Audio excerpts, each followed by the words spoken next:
So far, the Democratic convention in Chicago has been a rousing success.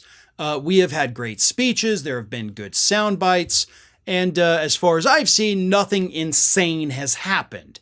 You haven't had a Hulk Hogan going out there ripping his shirt off, so when compared to the Republican convention, big success. And of course, the ratings are really good for this, which is driving Donald Trump insane. But that is why Lara Trump, Donald Trump's daughter-in-law and the co-chair, for some reason, of the RNC, is trying to blunt whatever bounce the Harris campaign is going to get from this Democratic convention, which could be huge. And for the record, could be enough to totally put this election away in August. But Lara Trump, again, she's trying to remind people that Trump exists, trying to remind him of all the horrible things he's been through.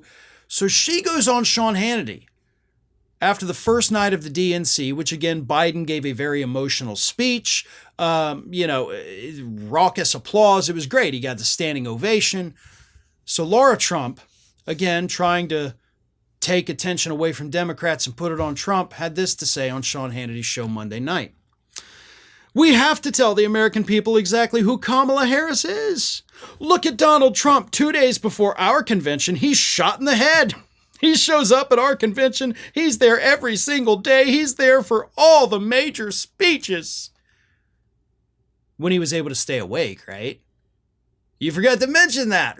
Donald Trump actually fell asleep when his son, Don Trump Jr., was introducing Trump's own running mate, J.D. Vance, so Trump slept through half of that crap. But he was there. It may have been nap time for him, right, Laura? But he was there, and that's what's important.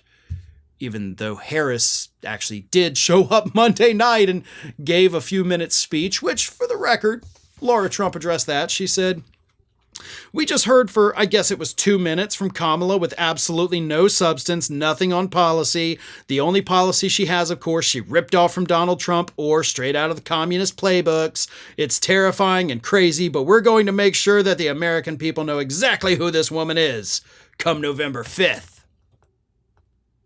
Okay, well, if you think she's a communist, then you're definitely not doing a good job.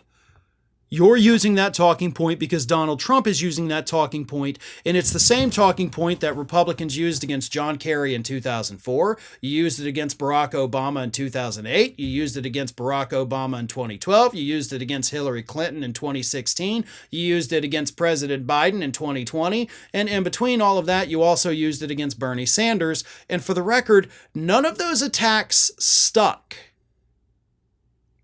None of them. So maybe Laura, stop trying to play the Republican Party's greatest hits and, I don't know, work on coming up with a new talking point, because trying to say that everything you don't like is communist has not worked well for your party. And yes, Hillary Clinton didn't win the 2016 election, but she did win a majority of the votes. So a majority of people in the country did reject the message, so we count that as a victory. But it's the part where she's like, he got shot in the head. Like trying to remind people, like, could you have a little sympathy for the guy? Could you please maybe support him because somebody almost did something horrific? Do you know how bad your candidate has to be in order for you to go out there and have to remind people that, just a little over a month ago, he almost was killed? Like, the American public cared so little about it, and it literally had zero effect on his polls, that the party has to go back out there and remind people like, hey, he was almost shot. I mean, that counts for something, right? Apparently not. So you can do all you want, Laura, to try to deflect attention away from the DNC and back onto your guy, Donald Trump, but it's not working. Because as Fox News host Brit Hume admitted over the weekend, Americans really just don't like Donald Trump. And that's not just bad news for his campaign, it's bad news for you because you now share his last name, and it's bad news for the Republican Party because they have firmly hitched their wagon to him with you in charge of it. So get ready, because you can probably look forward to several years of disappointments and election losses. Hi everyone, this here is little Athena, and Athena would like to know why you haven't subscribed to Fair and Balanced yet, so please don't let Athena down. Subscribe today.